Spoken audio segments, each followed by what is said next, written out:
Welcome back to another episode of The Shift with Lynn Nagar.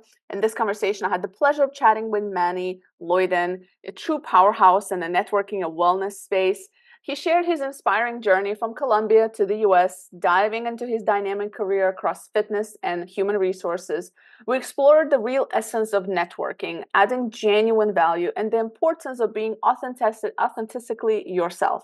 Manny also shed light on how trust and real human connections are reshaping the professional world. So, if you're looking for find ways to network better or just build that career, perhaps in wellness or HR, this really is a really good conversation for you to listen to because he's had a really interesting journey and he was able to connect it in a way that makes sense. And when I talk to people who are going through career change, that's the biggest challenge they have is like, how do I connect what I've done to what I'm doing today, or maybe what I want to do in the future? So check it out. As always, comment, share, subscribe, and let us know what you think. Manny, welcome to the Shift Podcast. I'm excited to be here, Elena. Thank you for having me. I've been looking forward to Absolutely. it. Likewise. I love that recently I've been meeting a lot of awesome people through the power of networking, of course. And it's something that people get surprised because I'm actually very much an introvert and everybody thinks I'm an extrovert, and I love it that you and I met. And I want to dive deeper into the networking piece because I think you're really good at it. And I think there's this notion in the world where people think networking is like exchange of goods versus like networking is about adding value. And I think you do really great with that. And so I want to take my audience there. But before we dive into that, tell us a little about your career story, because that's always very important for my audience. And I think everybody has something unique in their careers. And I'd love to hear yours. Yeah, of course. Well, I won't go too far into it, but my story starts not in the U.S. It starts in Colombia. So I was born and raised in Cartagena, Colombia. I moved to the U.S. When I was about 8 years old. Did not speak a word of lick of English, and I moved right into Arizona. And I had an amazing time learning the language, being immersed in the culture, having it all hit me at once. I went to high school here, went to ASU, so did that whole thing. And then afterwards, I found myself wondering what I wanted to go into. And very quickly, although I studied business data analytics, which sounds like one thing, I very quickly found myself in the fitness and health industry. And that's sort of where I grew up.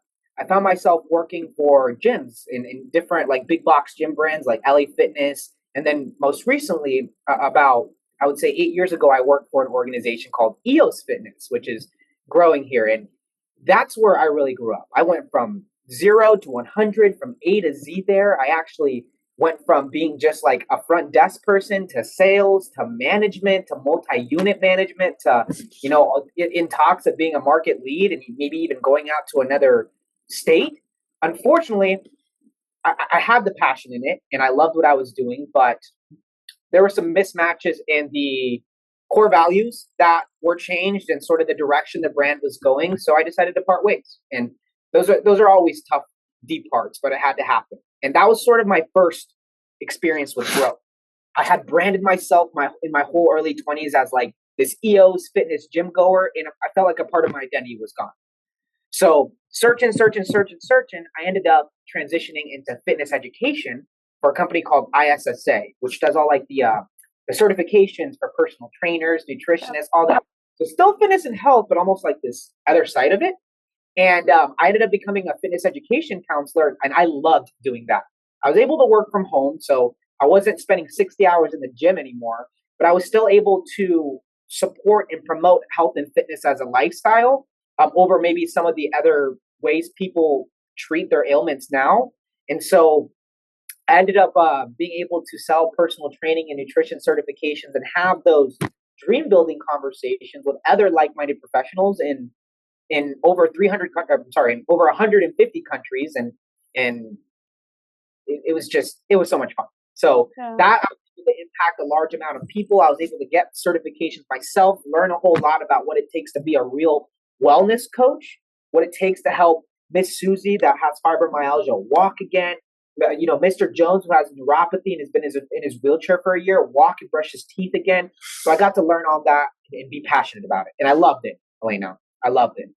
Unfortunately, I was working a lot and I was working from home, and I put an indent in my couch working 45 hours a week from there because I didn't have a desk. So I had to throw out that couch and decided it was time for something new. And I was going stir crazy after 3.5 years working from home. So I decided I needed to get out of here. And then I landed still in the fitness and health space at this company called Loudrunner that does boutique fitness and business consulting for boutique fitness brands like F45, Cycle Bar, Spenga, Yeah. all the boutique shops, right? And so that was really fun because I was able to be an expert at that point in the fitness industry. I had done it all. And I was able to actually help business leaders who are growing their fitness brand, whether it be online or with a brick and mortar, grow their brands. And Yeah. the ability to do it without any fear because they were working with consultants like us. So that was really fun. And then from there, I transitioned really oddly. When I was done there, I transitioned into HR in HR technology, and it was a complete shift. It really was, Elena. So that was the first time in my life I actually left the fitness industry. And I'll stop yapping because I've been talking a while now. Any insight from there? That's really great. I love that. I love, and you're definitely like, you're having gone through, especially through the wellness stuff. I think there's a lot of, you have to be passionate, but you also have to be really good at storytelling and how certain things can transform the personal experience, like the personal experience of that fitness trainer and so on. So it's completely natural that you end up in an HR space because now you can help HR professionals, help them make impact on their teams, right? And so on. So I think it's pretty unique. And I think that's what makes you a really good salesperson as well, because you're passionate about it. Like that's the most important thing. Like you're super passionate about it. You're energetic. And I think that's what makes a great salesperson to begin with. And of course, that makes sense that you're a great networker. So tell me a little bit more about, how are you enjoying this role at the moment? And, is it something like, because having gone through all this different experience, do you feel like this is the right path? Like, do you see yourself growing in this space now? Yes, I feel like I found my home for the next 20 years. And I haven't been a chronic job hopper in my young age like a lot of us are, but it tends to be that around every 3 or 4 years, Elena, I need to change and get bored or something's happening. So this is the Mm-hmm. first time in my life where I've now stepped away from HR tech and into the benefit space, back into the health and wellness and the people space. And I'm able to do that full time. This is where I'll be for the next 20 years. Yeah. This is it. My natural progression from fitness to HR technology, what that really was is my love for people. In being able to learn and grow within that field, but really it was my love for people. That's why I ended up staying with HR, right? That being said, from there, I decided, you know what? I love health and fitness. I love wellness, but I also love my HR peeps. I love this community. I love how unhinged they are after 5 p.m. I love how unique and authentic every HR person is. They're their own person. And I hate how sometimes they're seen as these compliance officers. So I love that I'm able to be a part of movements and able to be a part of communities that sort of breaks down those walls and makes it so they're real strategic leaders that people look up to in a company, and not people that you get scared at when they walk by. So I'm so happy that I ended up in a position where I'm able to still like leverage all the local relationships that I have, but still be able to service my HR community and in the health and wellness space. I feel like I hit the jackpot. I feel like I ran the roulette and I ran the machine and I hit bananas all the way across. This is Yeah. exactly what I'm looking for. Yeah. What's interesting is that I think a lot of people get kind of bottlenecked into this is what I've been doing, and like in terms of like roles or industries or kind of like the day to day, like the actual like tasks they would be doing. And what I love about your story is that it's just your love for people, and I think you have found a way to monetize on that love in different ways, right? And your passion for just health and wellness and so on, and to be able to do that in different capacities, because a lot of trainers, I'm a trainer myself as well, and a lot of trainers struggle with getting out of the training industry. Yes. They're like, I don't know what to do. Like I have these conversations with my gym people all the time, like other trainers, and I'm like, there's so many ways you can take this. And I think you were able to kind of see that. So did you, when you were going through that experience, did you kind of know, you're like, oh, I can do this and this, or was it kind of just like by accident, or did you, like how did you come about to actually saying that might make sense next and that may make sense next? Great question. So it was all organic. And of course, I'm one of those people who never thought I would be here in this seat doing what I'm doing now. It's been a natural progression. But through it all, I've seen the main things that I'm passionate about, the main things that I have conviction in. It's almost like these little themes in my life. And those themes have been health and wellness. Absolutely. I'm very passionate about it myself. I'm an activist, as well as people, and being a real advocate for others, especially in the business world, where the C-suite and middle management can be super lonely, very, very extremely lonely. So that's really how it progressed. I hope that's not a short answer, but Yeah. if we said this like thing, I knew I really didn't. I just knew I loved people and I loved fitness and wellness, and eventually I just got smart enough to sit down and say, I need to do something that incorporates both of these things that I love in order for myself to be passionate and have longevity in my next role. Absolutely. And so the networking piece, and like I wanted you to talk to me a little bit more about, you know, it's pretty strategic, and I love that. Like the way you network with others and the way you build relationships. And do you enjoy it? Do you consider yourself an extrovert? I Yeah. absolutely do. I absolutely draw energy from other people, and there's people who say they're an introverted extrovert, and people who are say they're an extroverted introvert. Elena, I am an extroverted extrovert. Okay. More power to you.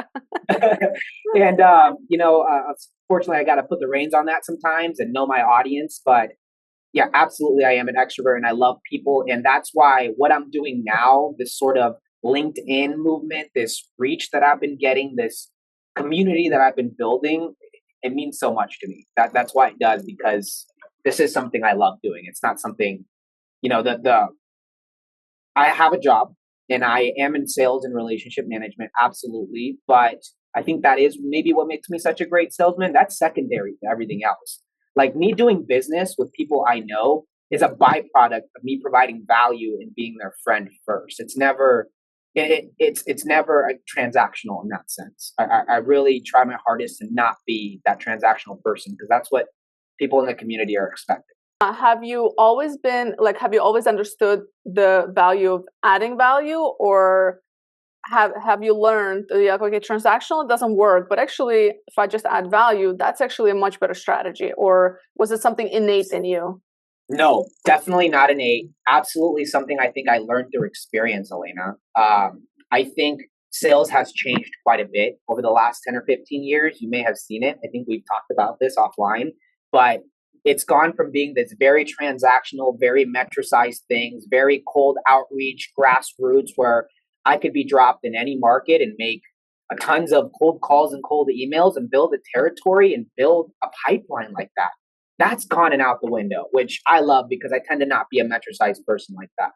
So nowadays, I really believe it's all centric and people are only doing business with who they like, know, and trust. That is it. So I almost, I completely changed. I completely changed sort of my outlook, or I completely changed the way I go about everything, my strategy. Mm. Absolutely. And the new strategy over the last 10 years has fit right in with my personality and helped me double production because of it. Because I'm not selling and I'm not interacting with my community in a way that's transactional and is metricized like sales used to be, right? Yeah. People are craving that authentic human connection, that authentic rawness, that authentic value building. And people hate the slap pitches. People are expecting to be pitched something when you're trying to build a relationship with them. Oh. So I've learned very quickly to add value. And if you get something in return, great, but that's not the point. The point is impacting the person in front of you. The point is changing their day, changing their life, helping them with something. Because you'll never know what sort of value you'll get out of them facilitating a connection. Maybe it's not you two doing business together, but maybe it's them facilitating a connection for you. You never know. So add value to everyone, add value often, and be a resource. Just be Mm. a resource. Why do you think that's changed from being able to cold call and knock on doors to now it's about who you know, like, and trust? Don't get me wrong, it still works. I just think it doesn't work as well as it did. Absolutely. I think what's changed, that's a good question. I really think people, like I said before, they're done with the transactionalism of it all. They're done with the speed networking. They're done with like, for example, networking is a great example. People are done in networking with the speed dating of it all, where they pass business cards exchange what each other do, and then never talk to each other again. People are craving the real, authentic human connection. People are craving real, authentic collaboration in projects. People are craving all of these real things that typically in the past, I think you would only do with your friends, right? And I think sales is just transitioning that way. It's more people centric. And now it's even getting to the point where if you provide a service for someone and they already trust you, they would rather go to you and ask banking and accounting and all these other advisory questions than go out to the market, go out to the internet and try to figure it out themselves because they trust you. And I think also part of it is like, I'm just thinking like from my own perspective, like I get like so many emails that are automated. That are, like I think technology probably has something to do with it because it's Absolutely. so automated and I know I get it. I've done it before. I still do it to an extent. Like I use automation tools, even for like BD stuff. Right. Sometimes I feel like there's an element of that where you have to, right? But then maybe you don't. I don't know. But like so I've definitely played in that game, but to your point, like it's that authentic, and I think that's why we want it even more because we're just so inundated with so much information, and somebody's always taking our emails and data, and then I get like emails from the most random things. I'll get like 5 emails a day providing the same kind of product from 5 different providers, and it's just, and I think it's just like we're in this attention economy, right, where everybody's trying to get your attention, and if you're going to get my attention, it's going to be genuine, and I want to actually see the person behind the that email, right? And I think that probably has to do with it, and maybe also like the increase in scams. I think that's another one, right? Like just like the quality, because now we're not buying something because I know Manny, he lives down the street. I now might be buying something from a different part of the US or even different part of the world, and like I can't trust that I'm going to send you this money and you're going to do delivery work for me, right? Or give me what I'm looking for. So I think all that plays into it as well. I mean, you hit the nail on the head, Elena. Now that we're talking about it, I think that's absolutely what it is. Trust has gone out the window. It absolutely has. So trust is now a higher commodity that's worth a lot more. Everything that's happening in our world, this sort of transition and push to being more relationship oriented, could be a response to everything that's happening in the world technologically, everything that's happening with data, everything that is happening with the scams, like you're saying. Like it, I think it's almost like a response. Hmm.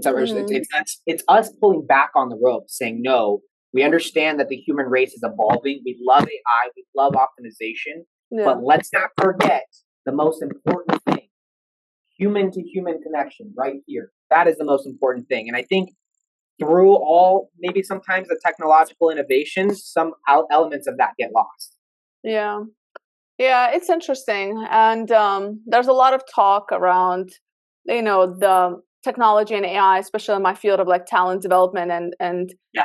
and I'm kind of on a fence because I have some colleagues that are like, listen, our jobs are going to be gone basically in the next 5 years, 10 years, because AI is just going to get so much better at even providing that interaction that is needed for certain conversations, like around performance or talent development. But I still see like it's there's a lot of great tools out there, and but then again, I'm an elderly millennial, so maybe Gen Zs are probably much more inclined to use some of that tech, so it's like, where is it going to take us? I'm not sure. Like, and I think relationships will remain, or maybe not, because like that's what we don't know, because I'm speaking from my own perspective. The new generations, like the alphas, the 12, 13-year-olds right now that are going to enter, they could probably care less about that one-to-one interaction. Maybe not. I don't know. I don't have any alphas in my life, but that's a good question to them. Like, do they prefer to just be behind a screen, or do they, or on TikTok and etc., or do they actually want to get together in a group and go out and see each other? Because I think it's gonna stream from that, right? It's like how you grow up, what's the norm for your generation, how do you grow up versus, like, because our generation, I think we're probably similar in millennial kind of timeline, you The know. last year of millennial. Yeah, me too. I'm an elderly millennial as well. So it's yeah. So I think it's going to play out interestingly enough, But I'm curious. I'm curious how it's going to turn out, because again, like I'm mindful that I'm just speaking from my own perspective, but I Yeah. wonder how these new generations, or like those that are like 5 years old right now, that are just on iPads and phones, and they consider that an interaction and have whole communities online and playing games and doing all that. Like, maybe that's going to be the norm. So what does that mean for, professionals that are either selling or talent professional? You know what I mean? It's interesting. I have a theory, and then we're Tell gonna get a me. little off topic because now we're talking about AI. But That's everyone's okay. Let's talking go about there. it. But here's my theory. I I'm not necessarily a big proponent of AI. I use a lot of it myself. Not for like some of the authentic stuff that I do because that's always important, and maybe I think that's something important to hit on. That while I use AI, there's still elements to everything I do, and there's things that that are non-negotiables for me that have to be authentic, and a lot of that has to do with my communication, my outreach. Like none of that tends to be automated. But here's what I think about AI, and here's what I think about everyone are fearful to lose their jobs. Absolutely, it's going to happen. It absolutely is. When Henry Ford curated the assembly line, a lot of jobs were taken. When the internet came out, a lot of jobs were taken. But here's also my argument to that. My argument to that is it optimizes us, makes us better, and actually multiplies the jobs that will be available. Because if you go back in time and you were to tell anyone that, or you were to listen to those people that were fearful and were fearful of, let's say, the assembly line, the Model T car, factories, they would have been left in the dust. If you're one of those people who are fearful that the internet was also going to take your job, you were going to be left back in the dust. Those things that have optimized our societies they've only done they've done nothing but creation. It allows us to not be tactical, and maybe some of the things that we're doing we can automate it, and then me in sales, maybe AI can do that really well. It can do it better than I can, so I can go spend my time doing something else in our society that maybe isn't optimized yet. So my argument is that these giant technological changes actually add jobs eventually. I think in the short run it can be very fearful, and you can see that shoot, there's a lot of things that are going to be taken away. But I think the argument could be made that there's plenty more things that will be added. We just don't know it yet because we haven't lived through it. Yeah. Yeah, we don't know what we don't know. I say that all the time. We don't know what we don't know, and it's fun to speculate and see what might be. Yeah, we'll see. Yeah, Maybe we'll maybe see. Skynet will come and take over us all. I don't know. I don't know. I mean, it's crazy what's happening in the world right now, but that's a whole other chat that we can have at some point. Agreed. um, I'm curious, going back to kind of your story, what has been the most difficult transition for you, the most difficult shift? So it has nothing to do with work in my professional life. I think it has to do with my personal life. The transition was big for me into allowing myself the room to be authentically me Mm, versus giving my community and everyone I'm meeting what I thought they wanted to see. I realized that there's so much more power in just having conviction and being me, and people will resonate with that. That I think that was the biggest transition for me, was giving me, through all my professional careers, through everyone I've met, through this LinkedIn brand that I'm building, the and I say this with intention, the permission to be myself. mm, I That love was that. the permission to be myself. Yeah, that's a tough one. That's a tough one. I think I'm always very envious of people that are like figure this out super early on. It took me easy into my 30s to really be able to show up as my authentic self. And I think it goes back to like not knowing who I was, or like so many different aspects to it. And I also used to show up as somebody that I'm just not, because I'm a people pleaser by nature. And so I would always feel like people needed me to be I need to be what they think I am or what they need me to be, but that's not the case, and it actually doesn't benefit anybody. So kudos to you for that, and it's probably the toughest one. And yeah, and I wonder also how that impacts eventually the choices that you make in career, because I would imagine that also impacts, because sometimes we put on this mask and we do certain things which attracts a certain crowd, which attracts a certain environment, a certain community, and then it also drains us internally. So I wonder how things would have been different for you if you would have not gone that self-awareness route, I guess. I would have gotten trapped. I absolutely would have. I would have been trapped in previous careers. I would have trapped in previous situations with managers maybe I didn't look up to the way I should. I feel like I would have been trapped for so long. And I think I mean, we're human beings, so this happens to everyone. But I think we get comfortable, and sometimes the pain of changing isn't larger than the pain of staying.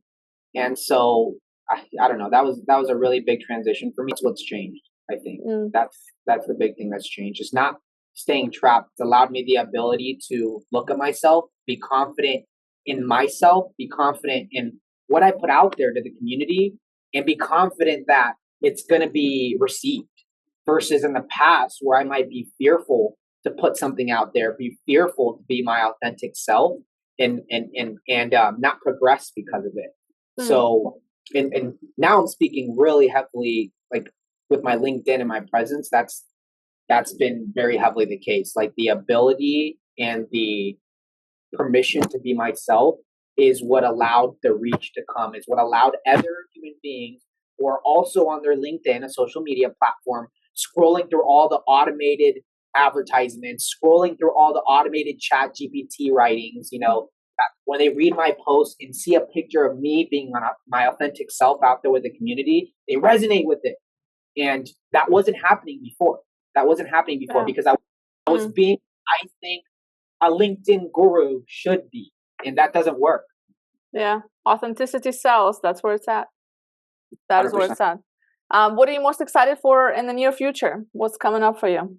I got to tell you, when I put my employee benefits cap off and I put on my HR cape at night, uh, we're in the midst and in the thick of the momentum for our Disrupt HR AZ movement. Yeah. Licenses in Tucson and Phoenix. We have our first Phoenix event coming up October 3rd. We're flying in 13 speakers from all over the place, as well as having some local speakers. So we keep that feel. And I'm just excited for that event. We also are actually launching an ambassador program. We're in the thick of that, and also in the thick of finding a way to engage this Disrupt HR community in between these two events. So we're also in the thick of launching these monthly and quarterly like happy hours, which was my Yeah. last LinkedIn post that you'll see. That's But yeah, awesome. so when I take off my employee benefit strategy hat and I take off the hat of being the best broker ever, right? Everyone thinks they are. That's the cape I like to put on. That's the hat I really like to put on, and that's the hat I enjoy. Awesome. And before I ask you my last question, LinkedIn sounds like the main platform for you. Yes, Is that where you hang absolutely. out at the most? Yeah, Okay, I'll yeah. make sure to include that in the show notes. And the last question I ask all of my guests, what is one question you wish people would ask themselves more often? Why do I not believe in myself? Why do I not believe in myself? Because naturally, my head went to, I wish everyone had this moment, the why the heck am I still here moment. Why the heck am I still here? Why am I not doing the thing that I'm passionate about? Why am I not taking that chance? So I think all those things can be summed up in that one question. Yeah, I love it. Well, Manny, thank you so much for sharing your story around the shifts that you've had in your life, and I look forward to hopefully not too many, but some good ones that may come your way. So until next Absolutely. time. Elena, you rock. Thank you so much for having me.